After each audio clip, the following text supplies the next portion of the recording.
नहीं होता। ये सब अभी छोटी प्रक्रियाएं हैं। कैसी प्रक्रिया? छोटा छोटा, जितना भाषा समझ सकते हो बस, मैं तो नहीं बोल रहा हूँ, उतना ही समझा रहा हूँ, ठीक है। लेकिन इसके अभी थोड़े से अंदर अभी डिटेल में जाओगे ना, तो अभी इसके बहुत सारी चीजें बची पड़ी है। करेक्ट। तो अभी और कक्षा जब डाकना, थोड़ा सा दिमाग और ग्रोथ करेगा तो और बताया जाएगा। अभी उतना ही लेके चलिए जितना आप समझ सकते हो, ठीक है।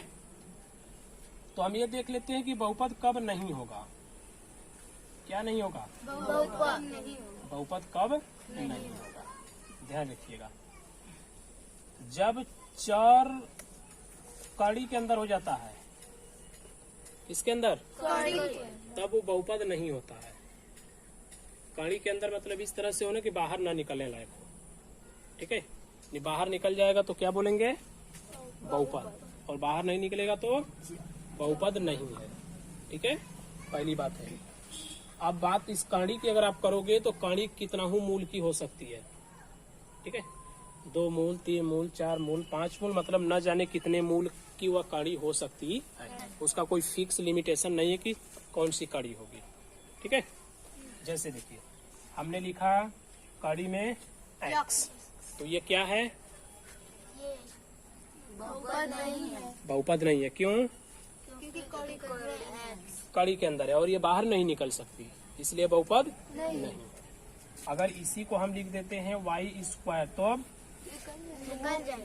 कड़ी से बाहर निकल जाएगा ना, इसलिए बहुपद है।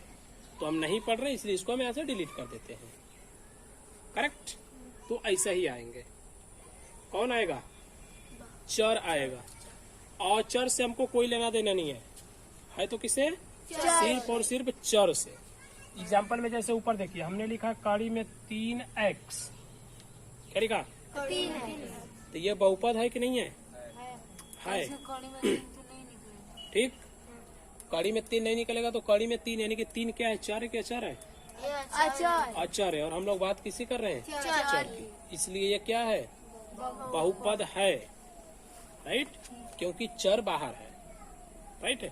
अगर उसी चर को जैसे यहाँ पे अंदर डाल दिए ना, तो ये बहुपद नहीं है। जैसे देखिए, अगर हमने लिखा 3y प्लस कड़ी में x, तो ये क्या है? ये बहुपद है कि नहीं है? नहीं है। क्यों? क्योंकि यहाँ का जो चर है वो कड़ी के अंदर। पॉइंट समझ में आ गया? चलिए, दूसरा क्या है कि जो चर होता है वो भाग देता है अचर को। चर किसको भाग देता है? तब भी बहुपद नहीं होता है।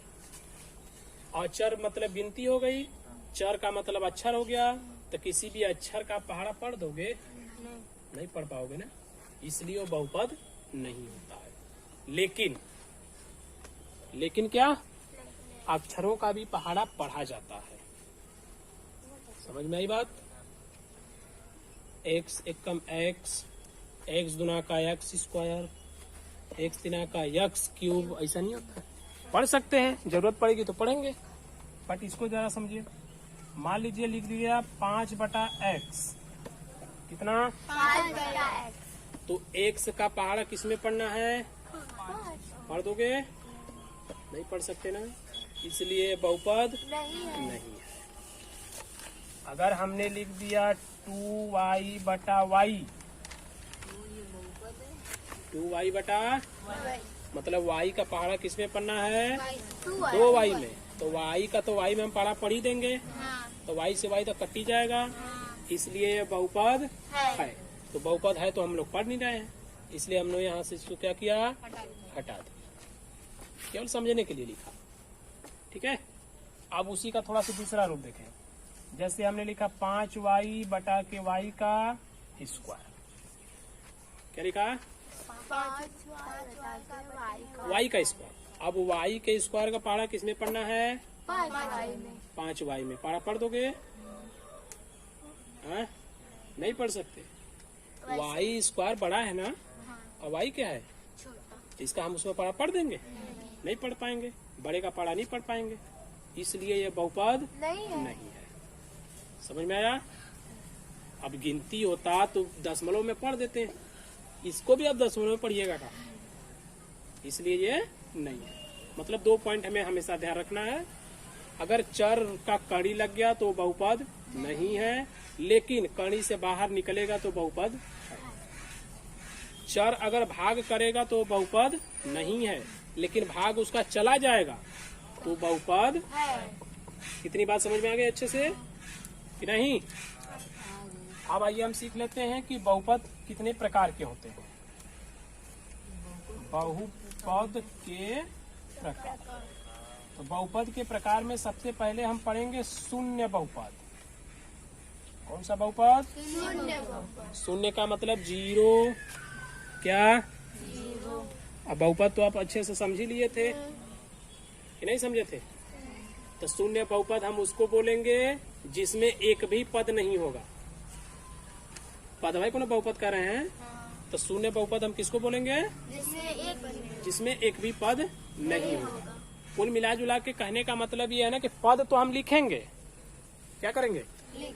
लेकिन उस पद का कोई अस्तित्व तो नहीं होगा। राइट है? जैसे देखिए हमने लिखा 0x, क्या लिखा? अब ईमानदारी से आप बताओ कि 0x का क्या मतलब हुआ? ओनली 0 हुआ, तो उसको हम क्या बोलेंगे? शून्य बहुपद। इसी को अगर और लंबा लिख दें जैसे 0x का स्क्वायर प्लस 0x, अब बताइए 0 गुणा करेगा x स्क्वायर में तो 0, 0 गुणा करेगा x स्क्वायर में तो 0, और 0 में 0 जोड़ेंगे तो कोई मतलब हुआ? इसलिए इसको हम क्या बोलेंगे? शून्य बहुपद बोलेंगे। देखिए बहुपद के रूप में तो लिखा जा रहा है, लेकिन उसका कोई अस्तित्व नहीं, इसलिए उसको हम क्या बोलेंगे? शून्य बहुपद बोलेंगे। इसके बाद देखिए, इसके बाद होता है एक पदी बहुपद। कै पदी? एक पदी बहुपद में कै पद होंगे? नाम में देखिए एक पदी मतलब कै पद? सिर्फ एक पद आएगा तो समझ जाइए कि वो क्या है? एक पदी बहुपद है। जैसे 5x, इसमें कितने पद हैं? एक पद। y³ कितने पद हैं? एक पद। 4xy कितने पद हैं? एक पद। केवल एक पद आएगा तो उसको हम क्या बोलेंगे?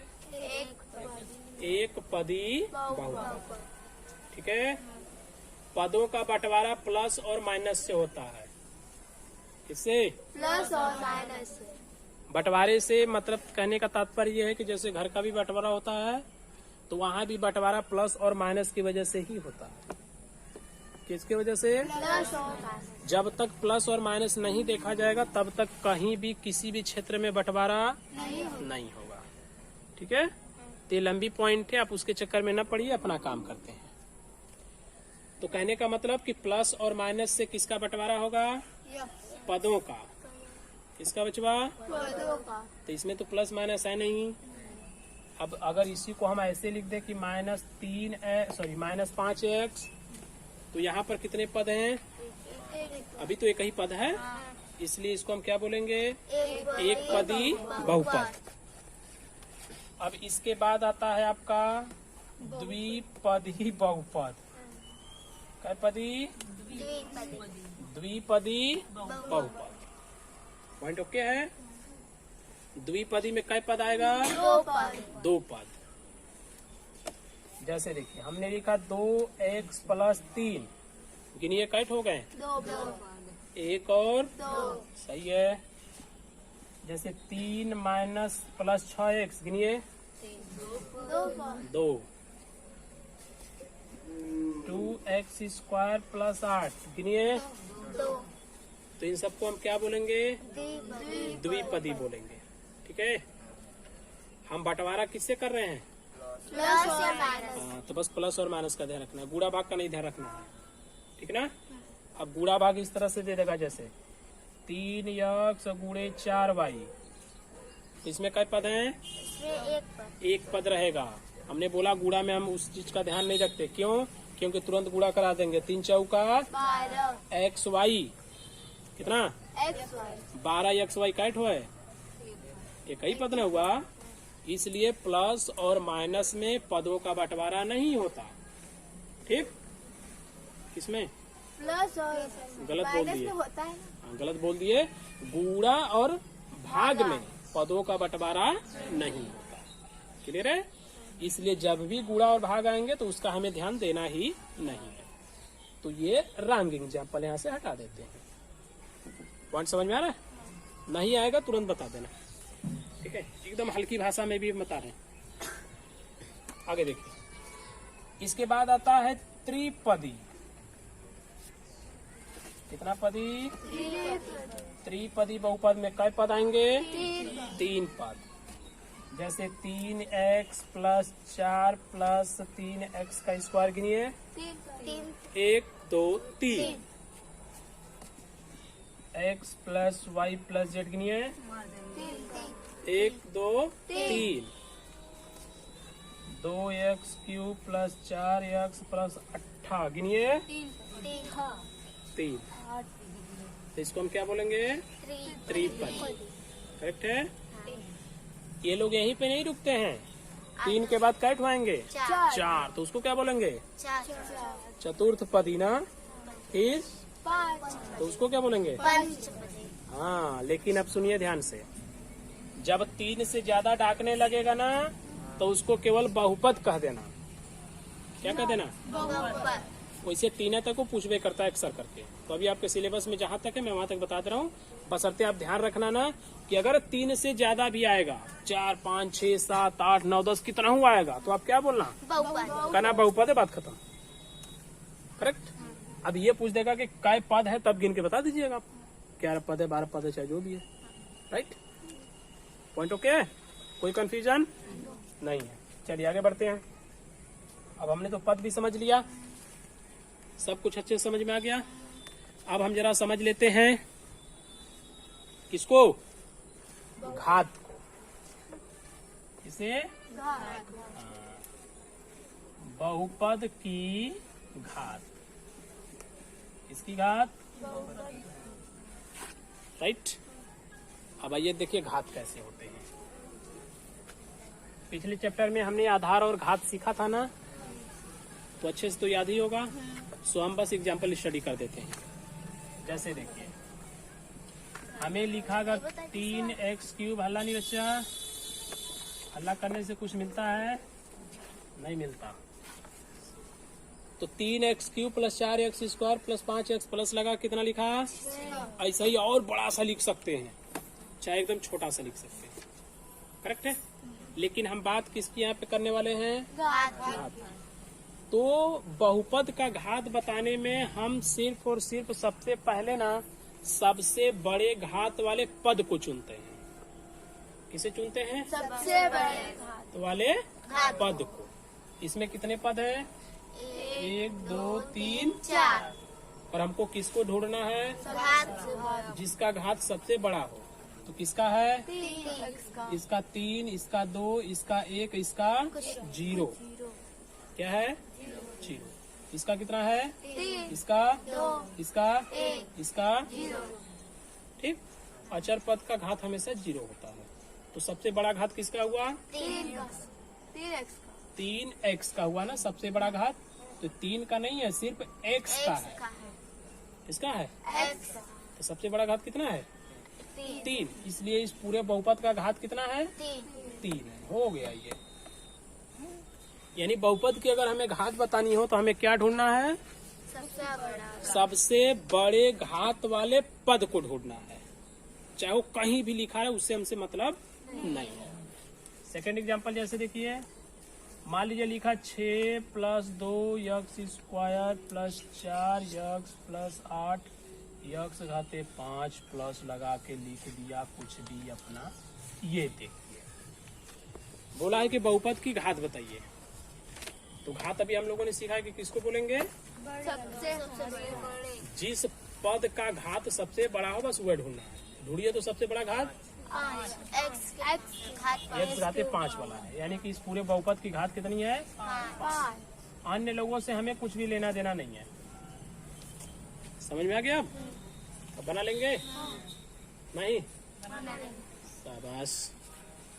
तो बहुपद की घात हो गई, और इसे मतलब अभ्यास या प्रश्नावली के अंदर कह लीजिए। तो बस हमें इतना ही स्टडी करना है, ठीक है? इसके बाद जो आएगा उसके बाद हम लोग पढ़ेंगे। तो अभी जरा बुक दे दीजिए, आगे बताते हैं क्या क्या है उसके अंदर। ये है बहुपद, ठीक है, बढ़िया नाम है ना बहु। एक जमाना हुआ करता था कि जो बहुएं हैं, बहू यानी नई नवेली जो दुल्ही लोग आती है ना, एक जमाने में वो लोग सोचा करती थी ना कि जहाँ हम जाएंगे वहाँ की सास कैसी होंगी, हमको मानेंगी कि नहीं, हमको जानेंगी कि नहीं, हमारे साथ क्या करेंगी नहीं करेंगी। बेचारे की बहुत चिंता होती थी, बहुत डर लगता था। एक जमाना था, आज से करीब करीब 20 साल 25 साल पहले। अब सास खुद ही डराती है, कैसन पतो हो आई रे बाबू, खाए के देगी कि नहीं, गोड़ दबाएगी कि नहीं, है ना। अब मम्मी लोग डराती है। बुक मेरे हाथ में, प्रश्नावली 2A, श्री राम, प्रश्नावली 2A देख रहे हैं, चलिए देखिए। लिखा है प्रत्येक प्रश्न के 4 उत्तर दिए हुए हैं, सही उत्तर छांट दीजिए आप।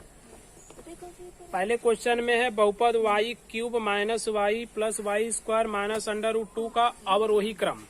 कौन सा क्रम? अवरोही क्रम। जानते किसको बोलते हैं? किसको बोलते हैं? अवरोही क्रम बढ़ते क्रम को नहीं बोला जाता। घटते क्रम को। देखिए, आरोही क्रम। कौन सा क्रम? आरोही मतलब आइए, क्या कीजिए? तो आइए तो क्रम से आएंगे ना।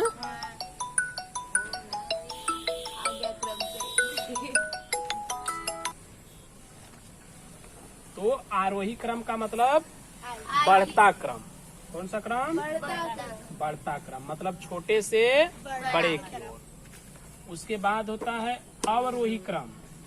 अच्छा ध्यान से देखो, अवरोही क्रम का मतलब घटता क्रम ना, घटते से बढ़ते नहीं, बढ़ते से घटते। कौन सा क्रम? घटता क्रम, मतलब ऊपर से नीचे आएंगे तो उसको अवरोही कहेंगे, और नीचे से ऊपर जाएंगे तो उसको आरोही कहेंगे। ठीक है, या और छोटी भाषा में सुनिए। आरोही क्रम का मतलब होता है कि पहले सबसे छोटा, फिर उससे बढ़, फिर उससे बढ़, फिर उससे बढ़। आरोही का मतलब होता है, सॉरी, अवरोही का मतलब होता है पहले सबसे बड़ा वाला, फिर उससे छोटा, फिर उससे छोटा, फिर उससे छोटा। राइट है। तो ये आरोही क्रम और अवरोही क्रम हम लोग पढ़ रहे हैं बहुपद के लिए। किसके लिए? तो बहुपद में छोटा या बड़ा किसको देख के बताएंगे? अब यहाँ सिखाए ना घात, तो हम घात को देखेंगे कौन छोटा है और कौन बड़ा। तो यही बताएगा कि मैं छोटा हूँ या बड़ा हूँ, उसी के अनुसार हम लिखेंगे। तो जो पहला क्वेश्चन आप देख रहे हो, तो पहले क्वेश्चन में लिखा जा रहा है कि y cube minus y plus y square minus √2, right है, का अवरोही क्रम। कौन सा क्रम? अवरोही। तो अवरोही में सबसे पहले किसको लिखेंगे बालक? सबसे बड़ा वाला पहले, और सबसे बड़ा देखेंगे घात से। तो सबसे बड़ा घात किसका है? y cube. तो यहाँ पर सबसे पहले हम क्या लिखे हैं? y cube. अच्छा, अब उससे छोट कौन है? y स्क्वायर का चिन्ह क्या है? प्लस लगा के लिख देंगे y का स्क्वायर। फिर उससे छोट माइनस वाई है, एक घात का। फिर उससे छोट कड़ी में, तो इसका घात कितना होता है? 0। हो गया ना। तो इसको हम कौन सा क्रम बोलेंगे? अवरोही क्रम। अब लिख लेंगे। इसी को अगर आरोही बोला होता तो पहले किसको लिखते हैं? कड़ी में 2 को, हाँ, चिन्ह के साथ लिखते हैं। हाँ, आगे बढ़िए। लिखा है बहुपद x power 5 plus 2x square plus 3x plus 7x घाते 4 plus x cube plus 1 का आरोही क्रम। कौन सा क्रम? आरोही। तो सबसे पहले किसको लिखेंगे? कौन है सबसे छोटा? 1। फिर 3x, फिर फिर हाँ ठीक है, फिर 5 है, चिन्ह के साथ लिखना है। चलिए तीसरा क्वेश्चन में देखिए, बोला कि निम्नलिखित में बहुपद नहीं है। क्या नहीं है? बहुपद नहीं। बहुपद नहीं, हमने क्या बताया यहाँ पे? कड़ी में अगर चर होगा तो नहीं। हाँ, कड़ी में होगा या तो भाग करेगा, बस 2 ही पॉइंट ढूंढना है। देखिए पहला में वैसा है कुछ, नहीं दूसरा में, नहीं तीसरा में है। क्या है उसमें? उसमें एक कड़ी में एक्स। कड़ी में x कितना है? कड़ी में एक्स तो 4 कड़ी के अंदर गया तो बहुपद है? नहीं। नहीं है। और वही पूछा था ना कि बहुपद नहीं है। चलिए आइए प्रश्न नंबर 4 बच्चा, निम्नलिखित फलनों में कौन से बहुपद हैं? आपकी बार क्या बताना है? बहुपद पहला देखिए x square plus 4x plus 4 बहुपद है कि नहीं है? दूसरा y घाते 8 माइनस 4 है ना? तीसरा x प्लस 1/x है कि नहीं है? नहीं है, क्योंकि ये भागा कर रहा है। हमने क्या सिखाया था यहाँ पे? अगर 4 भाग करेगा तो नहीं होगा। तो 1 के कितना लिखा है? उसने लिखा है x प्लस 1/, तो ये x क्या कर रहा है? भाग दे रहा है ना, तो भाग जाएगा, इसलिए वो बहुपद नहीं है। अगला देखिए 3x स्क्वायर प्लस कड़ी में x प्लस 7, ये है कि नहीं है? बहुपद है? नहीं है। क्यों? कड़ी में हाँ, यहाँ पर हमने कड़ी वाला पढ़ा था कि नहीं होगा, इसलिए वो नहीं है। आगे बढ़िए। अब ये पूछे आप लोग अपने से छाट देना। 5वें में आइए, निम्नलिखित में से प्रत्येक में x स्क्वायर का गुणांक बताइए। किसका गुणांक? एक्स स्क्वायर का। हमने गुणांक बताया किसको बोलते हैं? नहीं, समझ लीजिए थोड़ा से बस। गुणांक किसको बोलते हैं? देखिए गुणांक का मतलब होता है ना गुणा करने वाला। क्या करने वाला? गुणा करने वाला। जो गुणा करने वाला होगा उसी को हम बोलेंगे गुणा। गुणांक। जैसे 5x स्क्वायर लिखा, क्या लिखा? 5x square. इस 5 में कौन गुणा कर रहा है? X square. इसलिए 5 का गुणांक कौन है? एक्स x स्क्वायर है। इस x स्क्वायर में कौन गुणा कर रहा है? 5, इसलिए x स्क्वायर का गुणांक कौन है? 5 है। ठीक है, किसी भी तरीके से होगा, जो बचेंगे सब लिखे जाएंगे क्योंकि गुणा सब करता है। जैसे देखिए 3xy का स्क्वायर, अब सुनिए ध्यान से, 3 में कौन गुणा कर रहा है? x y स्क्वायर दोनों कर रहे हैं ना, इसके बीच में कोई चिन्ह है? वो दोनों गुणा कर रहे हैं। तो x में कौन गुणा कर रहा है? सॉरी 3 में कौन गुणा कर रहा है? X y square. तो 3 का गुणांक क्या है? 3 का गुणा x y स्क्वायर। अच्छा ले x में कौन गुणा कर रहा है? 3 वाई स्क्वायर। 3 और y स्क्वायर दोनों गुणा कर रहे हैं, तो x का गुणांक कौन हुआ? 3 वाई स्क्वायर। हाँ, y स्क्वायर में कौन गुणा कर रहा है? 3x, इसलिए y स्क्वायर का गुणांक कौन हुआ? 3x। अब बात समझ में आ गई? जो गुणा करता है उसी को हम क्या बोलते हैं? गुणांक बोलते हैं। अब बता देंगे? चलिए देख लीजिए। अब पहले में उसने लिखा है, ध्यान से समझिए, 2 plus x square plus x. Question में बोला था ना कि x स्क्वायर का गुणांक किसका? X square. तो इस क्वेश्चन में देखिए x स्क्वायर कहाँ है? यहाँ है। तो इसमें कौन गुणा कर रहा है? 1। कुछ भी यहाँ पे नहीं है ना, तो 1 है। कितना? 1। तो x स्क्वायर का गुणांक कितना है? 1 है। अब ये दोनों तो छूट गए। क्यों? क्योंकि ये लोग प्लस और माइनस से अलग हो रहे हैं, तो उनसे हमसे कोई लेना देना नहीं। हमने गुणांक में सिर्फ गुणा देखना है, कौन गुणा कर रहा है। ठीक है, जैसे दूसरा में देखिए 2 minus x square plus x cube है, तो इसमें एक्स स्क्वायर में कौन गुणा कर रहा है? 1। -1, माइनस लगा वहाँ पे ना, तो -1 गुणा कर रहा है, इसलिए उसका गुणांक कितना हुआ? -1। अब बता लेंगे? चलिए छठवां में आइए। छठवां में बोला कि निम्नलिखित व्यंजकों में एक पदी, द्विपदी और त्रिपदी मालूम कीजिए। यहाँ पर हमने समझाया था ना सब, ऐसे गिन के बता दीजिएगा। सातवां में बोला है कि आरोही क्रम लिखिए। आरोही क्रम हम लोग यहाँ समझे थे ना, कौन सा क्रम? बढ़ता क्रम, मतलब पहले छोट फिर उससे बढ़ फिर उससे बढ़, ऐसे लिखते चले जाएंगे। उसके नीचे है अवरोही क्रम। कौन सा क्रम? अवरोही में हम किसको लिखेंगे? घटते क्रम में, यानी कि सबसे पहले बड़का फिर उससे छोटा फिर उससे छोटा, इसे लिखते चले जाएंगे। ये 7-8 क्वेश्चन हैं, सारे क्वेश्चन को करना, जो नहीं आएगा फिर से मेरे से पूछ लेना। क्लियर है? और अच्छे तरह से रेडी करके आना, मैं पूछूंगा। It's okay.